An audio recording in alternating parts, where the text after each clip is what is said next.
Hello guys, मैं हूं नवीन और शुरू करते हैं हमारी वीडियो की तरफ। और आज हम बात करेंगे इन्वेस्टमेंट, म्यूचुअल फंड की इन्वेस्टमेंट, जो कि सबसे सेफ इन्वेस्टमेंट होती है। ठीक है, तो इसके बारे में हम बात करेंगे। और सबसे पहली चीज़ जो कि मैं आपको बताऊंगा वो है आपकी राय। आप लोगों का सोचना क्या है इस बारे में।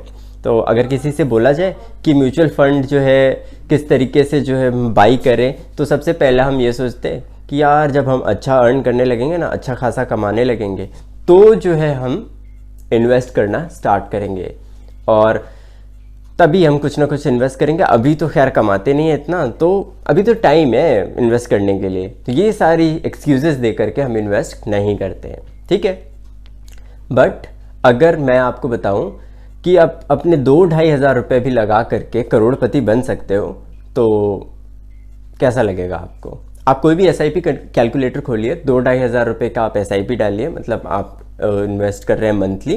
10% का इंक्रीमेंट डालिए अपने इनकम में, 12% का रेट डालिए, और आपको 20 से 25 साल बाद आपको पता चलेगा कि 1 करोड़ तो आप इजीली कमा ले रहे हैं जस्ट विद द मनी जो कि आपको ज़रूरत नहीं थी, या आपको लगता था ये तो बहुत कम अमाउंट है।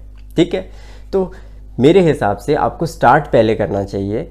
ये ज़रूरी नहीं है कि आपका अमाउंट कितना है। ठीक है, तो स्टार्ट करिए और उसे ग्रो होने दीजिए। जितना आप उसे ग्रो होने देंगे ना, उतना ही ज़्यादा आपको कंपाउंडिंग का फ़ायदा मिलेगा। जितना ज़्यादा टाइम देंगे उतना ज़्यादा आपको रिटर्न्स मिलेंगे। ठीक है, तो सबसे पहला क्वेश्चन यही होता है कि कब इन्वेस्ट करें। तो टाइम इज़ नाउ, अभी इन्वेस्ट करिए। ठीक है, ओके। नेक्स्ट क्वेश्चन होता है कि ओके आपने ये तो बता दिया अभी इन्वेस्ट करना है, बट इन्वेस्ट किस में करें। म्यूचुअल फंड्स तो बहुत सारे हैं, तो किस में इन्वेस्ट करना चाहिए। ओके, तो मैं इसका भी आंसर दे देता हूँ आपको कि आप कौन कौन से म्यूचुअल फंड में इन्वेस्ट कर सकते हैं। एटलीस्ट 5 आपको बता देता हूँ ताकि आप उनमें से कोई एक चुन करके कर सकते हैं। रिकमेंडेशन है आपके लिए, सिर्फ आपके ऊपर किसी तरीके का कोई भी बाउंडेशन नहीं है, ऑब्लिगेशन नहीं है। ठीक है, जस्ट मेरी तरफ से एक रिकमेंडेशन है। तो ये 5 रहेंगे जो कि मैं अपने लिए प्रेफर करता अगर मैं म्यूचुअल फंड बाय करता या SIP करता उसमें। तो जो सबसे पहली चीज़ रहेगी म्यूचुअल फंड में इन्वेस्ट करने की, वो आपको पहले मैं मार्केट का सेगमेंट बता देता हूँ, किस तरीके से मार्केट ऑपरेट करता है। ठीक है, तो सेगमेंट्स में होते हैं ब्लू चिप, या फिर आप उसे लार्ज कैप भी कह सकते हैं। देन है हमारे पास mid cap, small cap, flexi cap funds. ठीक है, तो अगर आप सेफ्टी ज़्यादा प्रेफर करते हैं तो आप लार्ज कैप या ब्लू चिप कंपनीज की तरफ जा सकते हैं। और अगर आप सिर्फ ब्लू चिप की तरफ जा रहे हैं तो मैं रिकमेंड करूंगा आप निफ्टी 50 यानी इंडेक्स का कोई भी म्यूचुअल फंड उठा सकते हैं जिसका कॉस्ट 0 हो या फिर नेग्लेजिबल हो, 0.01 0.2%, इस तरीके से नेग्लेजिबल कॉस्ट जैसे UTI के म्यूचुअल फंड्स होते हैं, उस तरीके के आप फंड्स ले सकते हैं जो कि इंडेक्स फंड में डील करते हों। ओके, सेकंड आपके पास जो है थोड़ा सा आप रिस्क ले सकते हो, आपकी एज भी कम है, तो आपके लिए सबसे बेटर रहेगा मिड कैप। ठीक है, मिड कैप में आप थोड़ा रिस्क भी ले लेते हो, आपकी एज कम है तो आप रिस्क लेने में भी कोई प्रॉब्लम नहीं है, या फिर आपका इनकम बहुत ज़्यादा है तो भी कोई प्रॉब्लम नहीं है। मतलब आपकी एक रिस्क कैपेसिटी देखी जाती है कि आप कितना रिस्क बियर करने को तैयार हो।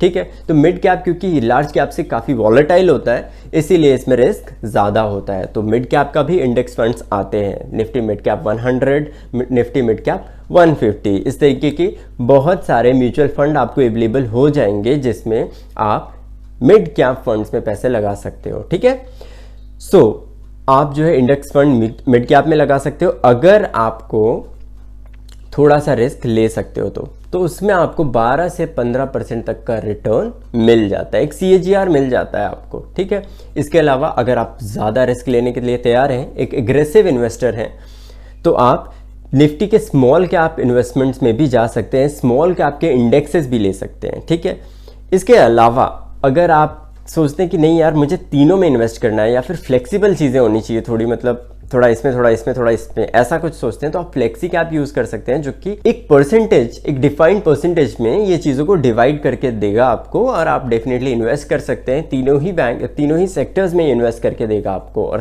तीनों ही सेक्टर्स का आप रिटर्न कमा सकते हैं। ठीक है। तो ये 4 तरीके के फंड्स हैं जो कि आप यूज़ कर सकते हैं। इसके अलावा आप थीमेटिक इन्वेस्टमेंट कर सकते हैं। थीमेटिक यानी ऑटोमोबाइल सेक्टर, आईटी सेक्टर, आपका आर्टिफिशियल इंटेलिजेंस, इस तरीके के थीमेटिक सेक्टर्स भी होते हैं। जो भी थीमेटिक सेक्टर आपको पसंद आता है उसमें आप इन्वेस्ट कर सकते हैं। तो मेरी तरफ से आपके लिए ये 5 इन्वेस्टमेंट के लिए ये 5 म्यूचुअल फंड के सेक्टर्स होंगे जिसमें आप इन्वेस्ट कर सकते हैं।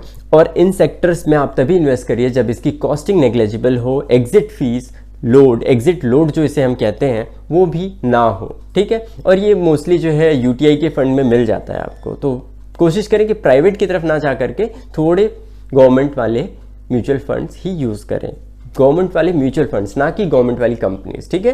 तो इस चीज़ पे ध्यान रखें। और भी कोई प्रॉब्लम्स होती हैं तो आप डेफिनेटली मुझे कमेंट डाउन कर सकते हैं, पूछ सकते हैं, and I'm happy to answer. Thank you so much.